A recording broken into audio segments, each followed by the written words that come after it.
Hoje a gente vai voltar para 2006 e mergulhar em um dos acidentes aéreos mais chocantes da história do Brasil. A colisão em pleno ar do voo 1907 da Gol, que aconteceu sobre a imensidão da floresta amazônica. 154. Esse é o número de vidas que foram perdidas. A bordo daquele Boeing da Gol, ninguém sobreviveu. E aí fica a pergunta que não quer calar. Com todo o monitoramento de radar, com tanta tecnologia, como é que dois aviões modernos acabam no mesmo lugar, na mesma altitude, ao mesmo tempo? É isso que a gente vai desvendar agora, camada por camada. A primeira peça desse quebra-cabeça trágico, a origem de tudo, estava lá na primeira camada de falhas. Um problema que misturou tecnologia e fator humano dentro da cabine do jato executivo Legacy. Para a gente entender o que aconteceu, primeiro é preciso saber o que é um transponder. Pensa nele como se fosse a identidade digital do avião no céu. É ele que diz para os controladores e para os outros aviões quem ele é, onde ele está e a que altura. Sem o transponder funcionando, o sistema anticolisão, o famoso TCAS, simplesmente não serve para nada. O avião vira uma espécie de fantasma eletrônico. E a investigação descobriu algo inacreditável. O transponder do Legacy estava desligado, muito provavelmente por um descuido, um acionamento acidental. Mas o mais grave é que a tripulação voou por quase uma hora inteira sem perceber que a principal ferramenta de segurança deles estava inativa. Isso já levanta uma outra questão, né? Um sistema de segurança que se preze não pode ter um ponto único de falha. Se essa primeira barreira dentro da cabine falhou, cadê a próxima? Onde estava a rede de segurança? E a resposta para isso nos leva direto para a segunda camada do problema, a sala de controle de tráfego aéreo.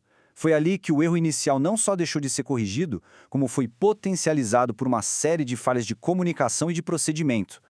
Olha, o trabalho do controle de tráfego aéreo é uma coisa extremamente complexa. Um voo vai passando por vários setores, como se fosse uma corrida de revezamento. Cada controlador passa o bastão para o próximo em frequências de rádio diferentes. É um ponto onde a comunicação precisa ser simplesmente perfeita. E foi aí que o castelo de cartas desmoronou. A falha na cabine foi amplificada em terra. Primeiro, rolou uma confusão sobre qual era a altitude correta que o Legacy deveria voar. Depois, os controladores não tomaram a atitude que deveriam quando o sinal do avião sumiu das telas. E, o golpe final, a informação crítica sobre esse avião fantasma não foi repassada para o controlador do setor seguinte. E essa frase aqui do juiz Murilo Mendes, que cuidou do caso, é chocante.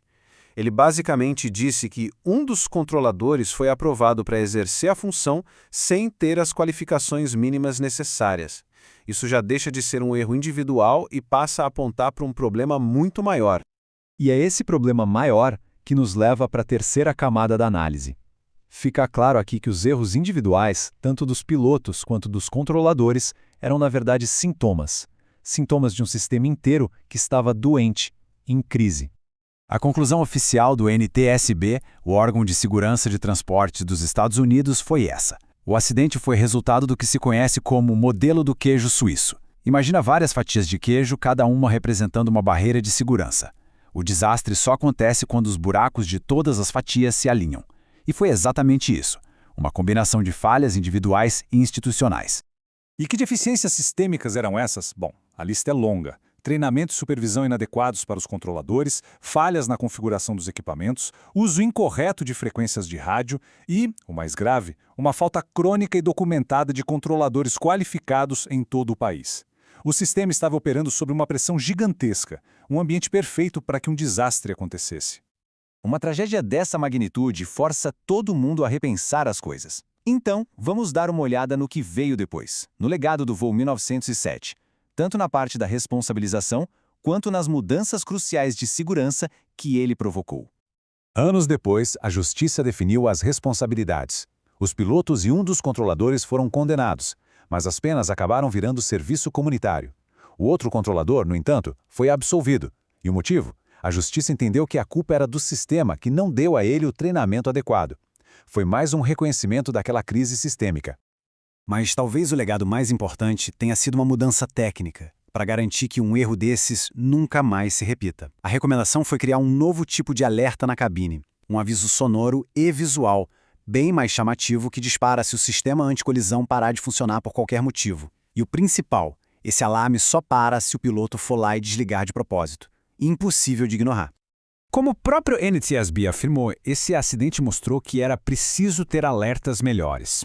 Então, essa tragédia horrível pelo menos resultou em uma melhoria real, uma barreira de segurança tecnológica mais forte para evitar que uma simples desatenção na cabine tenha, de novo, consequências tão catastróficas. A história do voo 1907 é a história de uma tempestade perfeita.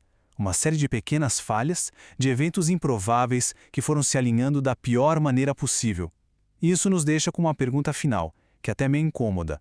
Será que nesses sistemas tão complexos, dos quais a gente depende todos os dias, existe algo que seja de fato à prova de falhas?